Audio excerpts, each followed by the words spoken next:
Bonjour, donc aujourd'hui je voulais vous partager une recette exclusivement TM6 mais qui nous facilite tellement la vie, qui est super simple, rapide, enfin voilà.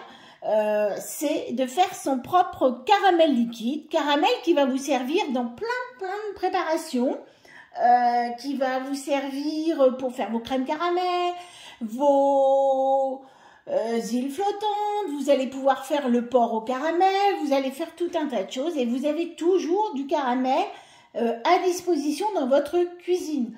Moi, je le conserve même, je veux dire, dans mes placards, je le conserve pas au frigo et j'ai toujours du caramel liquide à disposition.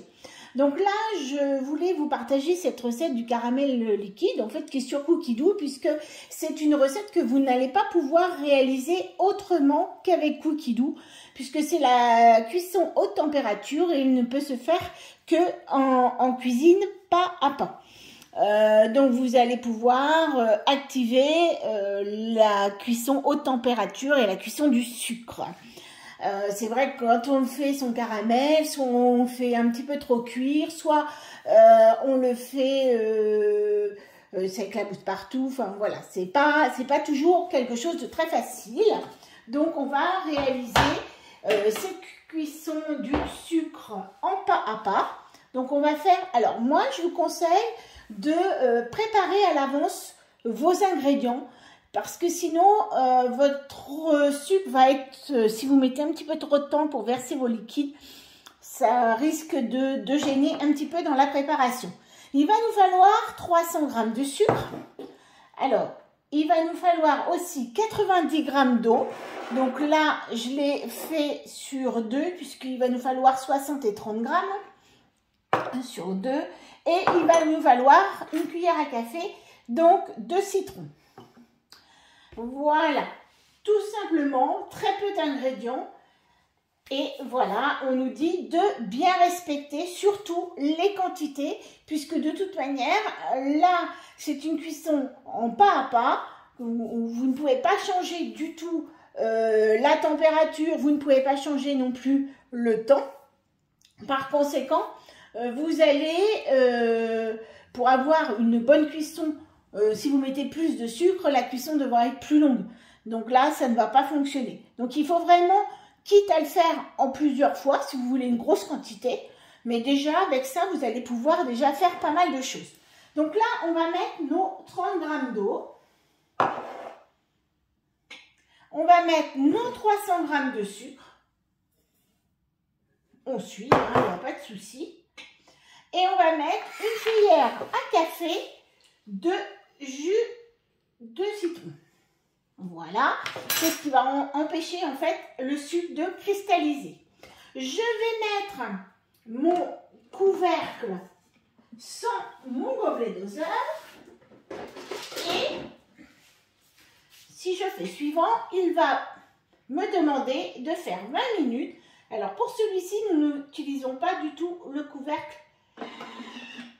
anti-projection, parce que là ça ne projette pas et il faut en fait la recette est faite pour qu'on n'ait pas une concentration de la vapeur à l'intérieur qui vienne rajouter un petit peu d'eau dans notre caramel.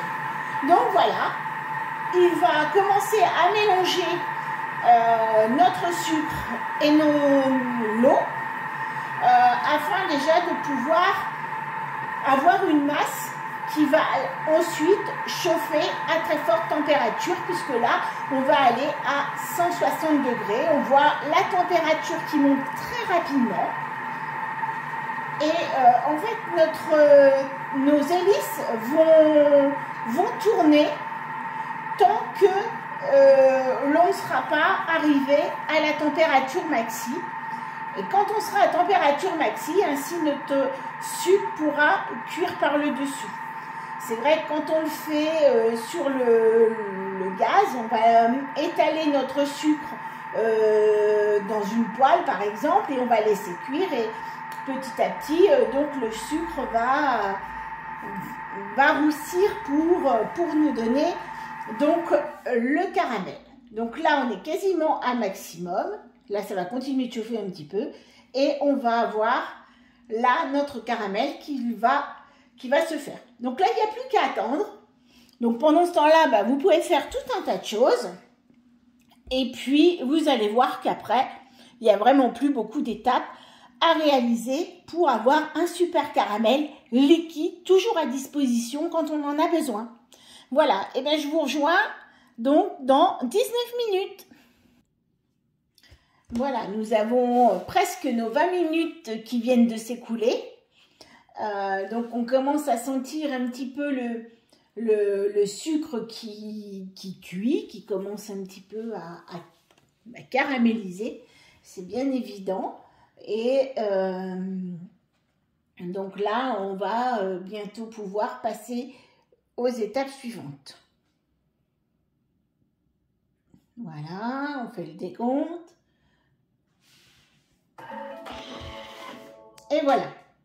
Donc on va passer à l'étape suivante où on va rajouter nos 60 g d'eau dedans. Et on va insérer notre gobelet doseur. Et là, pendant 1 minute, on va mélanger. Et on arrive vraiment à la fin de notre recette. Comme quoi, il ne faut pas hésiter à faire ce caramel. Ce caramel que vous allez vraiment pouvoir utiliser. Vraiment, c'est hyper pratique d'avoir toujours un petit peu de caramel à la maison, quelqu'un qui veut mettre aussi un petit peu de caramel dans le yaourt, pourquoi pas. Enfin, vraiment beaucoup d'utilisation pour ce caramel. Et toujours à disposition et sans conservateur, sans toutes ces choses. Bien sûr, c'est que du sucre, donc le caramel, bon voilà, c'est pas, il faut pas non plus en abuser. Mais vous avez aussi dans Coquidou plein de recettes avec le caramel. Donc ça, toutes ces recettes, on ne peut les faire qu'avec le TM6, hein, malheureusement pour les autres. Mais voilà, c'est super bien et n'hésitez plus, n'allez plus acheter de petits bidons de caramel. Voilà, donc là, il ne nous reste plus qu'à transvaser dans un pot. Voilà, moi je le fais là-dedans. Donc on a un beau petit caramel liquide. Comme vous pouvez le voir. Par contre, donc quand on a fait le caramel, on n'attend pas. Voilà. On va aller tout de suite faire un petit mode nettoyage où on va aller remettre 1 litre d'eau à l'intérieur. Voilà. Et on va refermer et on va aller chercher les graisses au caramel. Et là, on va avoir notre Thermomix qui va se nettoyer puisque le caramel va vite sécher sinon autour des couteaux. Donc, il faut vraiment avoir préparé, je pense, c'est bien. Ou alors, bon, on va vite au robinet, on met de l'eau, on met à peu près 1 litre d'eau et on prévoit le cycle de nettoyage pour le caramel. Et ainsi, ben, en fait, vous n'allez plus avoir qu'à vider votre bol, rincer un petit peu, essuyer et ça y est, c'est fait. Sinon, c'est vrai que le caramel va vite devenir collant autour de vos couteaux et risquerait d'être compliqué à nettoyer. Mais là, vous allez vraiment avoir un bol tout à fait complet. Tout à fait complet, tout à fait nettoyé, excusez-moi. Et voilà, donc le nettoyage terminé.